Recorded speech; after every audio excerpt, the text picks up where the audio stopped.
ប្អូនស្រីរបស់ខ្ញុំនិងខ្ញុំទាំងពីរបានដាស់ប្រព័ន្ធពីរក្នុងពេលតែមួយគឺជាប្រព័ន្ធលុបបំបាត់ដែលអាចប្រើប្រាស់កម្លាំងដើម្បីលុបបំបាត់អ្វីទាំងអស់ខណៈពេលដែលប្រព័ន្ធផ្សេងទៀតគឺជាប្រព័ន្ធស្តុកទុកដែលមានទំហំទុកក្នុងនាមជាបងប្រុសរបស់នាងខ្ញុំមានអារម្មណ៍សោកស្ដាយចំពោះសុខភាពខ្សោយរបស់បងស្រីខ្ញុំតាំងពីក្មេងដូច្នេះខ្ញុំបានជ្រើសរើសប្រព័ន្ធបំបាត់ភាពរឹងមាំហើយប្អូនស្រីខ្ញុំបានជ្រើសរើសប្រព័ន្ធស្តុកទុកតើអ្នកណាដឹងថាមួយសប្តាហ៍ក្រោយមក Apocalypse នឹងធ្លាក់ចុះភាពត្រជាក់ខ្លាំងនិងហ្វូងខ្មោចឆៅបានបំផ្លាញអ្វីទាំងអស់ខ្ញុំបានកម្ចាត់ខ្មោចឆៅយ៉ាងអស់សង្ឃឹមជាមួយនឹងប្រព័ន្ធកម្ចាត់ហើយមិនយូរប៉ុន្មានក៏ក្លាយជាវីរបុរសនៃទីក្រុងទន្ទឹមនឹងនោះប្អូនស្រីរបស់ខ្ញុំអាចធ្វើការជាអ្នកគ្រប់គ្រងឃ្លាំងនៅខាងក្រោយតែប៉ុណ្ណោះក្នុងអំឡុងពេលនៃការវាយប្រហាររបស់ zombie មួយខ្ញុំបានរងរបួសយ៉ាងធ្ងន់ធ្ងរហើយនៅពេលដែលខ្ញុំត្រូវការការផ្គត់ផ្គង់ដើម្បីរស់ខ្ញុំបានរកឃើញថាបងស្រីរបស់ខ្ញុំបានចាក់សោផ្ទះសុវត្ថិភាពនាងមើលមកខ្ញុំដោយត្រជាក់ហើយនិយាយថាហេតុអ្វីបានជាអ្នកលីជាវីរបុរសខណៈដែលខ្ញុំជាប់គាំងជាអ្នកគ្រប់គ្រងឃ្លាំងពេលខ្ញុំបើកភ្នែកម្ដងទៀតប្អូនស្រីរបស់ខ្ញុំបានប្រញាប់ប្រញាល់ជ្រើសរើសប្រព័ន្ធលុបបំបាត់ដោយឃើញរឿងនេះក៏ដឹងថានាងកើតជាថ្មីខ្ញុំញឹមនាងមិនដឹងថាតម្លៃអ្វីដែលប្រព័ន្ធលុបបំបាត់ទាមទារនោះទេការប្រើប្រាស់ប្រព័ន្ធលុបបំបាត់បានប្រើប្រាស់បរិមាណដ៏ច្រើននៃភាពរឹងមាំសូម្បីតែជាមួយនឹងកាយសម្ភាររឹងមាំរបស់ខ្ញុំក៏ដោយក៏ខ្ញុំនៅតែទន់ខ្សោយដូចជាខ្ញុំទទួលរងនៅជំងឺធ្ងន់ធ្ងរបន្ទាប់ពីប្រាវាហើយព្រះនាងម្ចាស់ក្ត្រីដែលមិនអាចបើកគម្រប10បានម្ដងប្រហែលជាទុកឲ្យនាងនៅលើគ្រែរយៈពេល3ថ្ងៃពេលខ្ញុំបើកភ្នែកឡើងខ្ញុំឮបងស្រីខ្ញុំនិយាយថា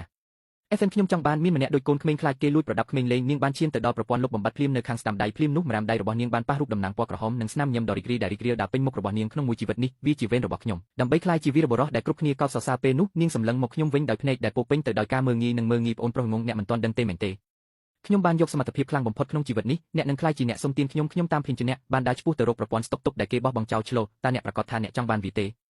វាមើលទៅដូចជាប្រភេទប្រយុទ្ធការងារលំបាកណាស់ដោយទទួលបានអ្វីដែលនាងគិតថាជាសមត្ថភាពដ៏ទេវភាពឆ្លោត្រូវបានបំពងដោយអាត្មានាងបានបកសក់ហើយនិយាយដោយភាពចាស់ទុំ FN ខ្ញុំបានគិតវាតាមរយៈអ្នកបានការពារខ្ញុំពេញមួយជីវិតរបស់ខ្ញុំដូច្នេះលើកនេះសូមឲ្យខ្ញុំការពារអ្នកខ្ញុំនឹងដោះស្រាយរាល់ការប្រយុទ្ធនិងការងាររកខ្វក់មាសមួយនោះប្រហែលគ្រាន់តែជាទំហំផ្ទុកប៉ុណ្ណោះដែលល្អឥតខ្ចោះសម្រាប់អ្នកដែលមានភាពហ្មត់ចត់ដូចអ្នកអាចគ្រប់គ្រងពុស្តុភាការពារខ្ញុំសាច់ចំអកពីខាងក្នុងនាងក៏ចង់ប្រែក្លាយខ្ញុំទៅជាឧបករណ៍របស់នាងដែរហើយបន្ទាប់មកដូចជាខ្ញុំបានការពារនាងក្នុងជីវិតចុងក្រោយដកតម្លៃទាំងអស់ចេញពីខ្ញុំមិនអើពើនឹងនាងហើយលោកដៃទៅស្ទាបរូបសញ្ញាមាសថ្នមនៅចំពោះមុខខ្ញុំពន្លឺពណ៌មាសដ៏កក់ក្ដៅបានរុំព័ទ្ធខ្ញុំភ្លាមការចង់ប្រព័ន្ធម៉ាស៊ីនជោគជ័យសមត្ថភាព FN កម្រិតនៃការរក្សាទុកគ្មានកំណត់មួយដងរហូតដល់ Apocalypse 167ម៉ោង59ក្នុងពេលជាមួយគ្នានេះដោយបានចង់ប្រព័ន្ធរបស់នាងដោយជោគជ័យឈ្ងោបានគ្រវីដៃរបស់នាងនៅលើអាកាសយ៉ាងរំភើបធំសម្រាប់គ្រីស្តាល់នៅលើតុកាហ្វេបានបាត់ភ្លាមមុខរបស់ឈ្ងោស្លេកស្លាំងនាងបានក្តាប់ដើមទ្រូងហើយដកដង្ហើមធំប៉ុន្តែបន្ទាប់មកបានបង្ហាញពីការរីករាយយ៉ាងខ្លាំងវាជាការពិតខ្ញុំមានអំណាចនោះនាងងាកមកមើលមកខ្ញុំភ្នែករបស់នាងលែងបង្ហាញការពឹងពាក់ធម្មតារបស់គេទៀតហើយតែអាក្រាតក្រអឺតក្រទុំ FN ខ្ញុំហត់បន្តិចហើយលេងទឹកខ្លះហើយឲ្យកាត់ធនាគារឲ្យខ្ញុំម៉ាក់នឹងប៉ាទុកឲ្យយើងខ្ញុំ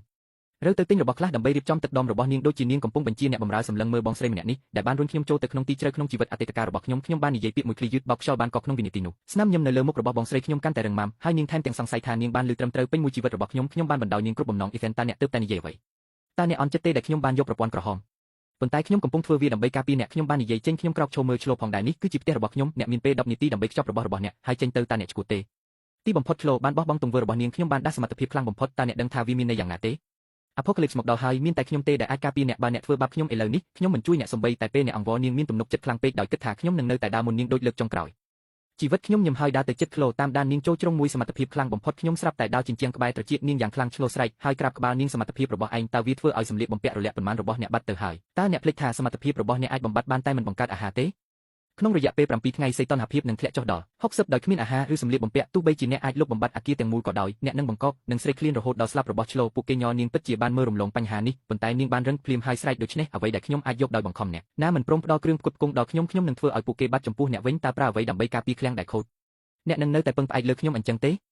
បន្ទាប់មកសូមសំណាងល្អដល់អ្នកខ្ញុំខ្ជិលខ្ជះខ្ជីពាក្យបន្ថែមលើនាងខ្ញុំដើរទៅមាត់ទ្វារហើយបើកវាចេញឥឡូវចេញភ្លាមបើមិនដូច្នេះទេខ្ញុំនឹងឲ្យសន្តិសុខអូសអ្នកចេញកុំភ្លេចថានេះនៅតែជាសង្គមនៃច្បាប់ខ្ញុំអាចទូរស័ព្ទទៅប៉ូលីសពីបទបំពានឆ្លោសម្លឹងមើលក្នុងដ៏តាំងចិត្តរបស់ខ្ញុំភ្ញាក់ផ្អើលពេញមុខរបស់នាងជាការប្រសើរណាស់ល្អណាស់ដោយសារតែអ្នកគ្មានចិត្តខ្លាំងពេកកុំបន្ទោសខ្ញុំថាគ្មានមេត្តានៅពេលដែលអាប៉ូកាលីបមកដល់ខ្ញុំនឹងមើលអ្នកអង្វរខ្ញុំជាមួយនឹងគំនោសម្រាមរបស់អ្នក FN គុំស្ដាយរឿងនេះអីធ្លោប្រញាប់ចូលទៅក្នុងបន្ទប់ហើយយកសម្លៀកបំពាក់និងគ្រឿងអលង្ការទៅក្នុងវ៉ាលីដោយចៃដន្យ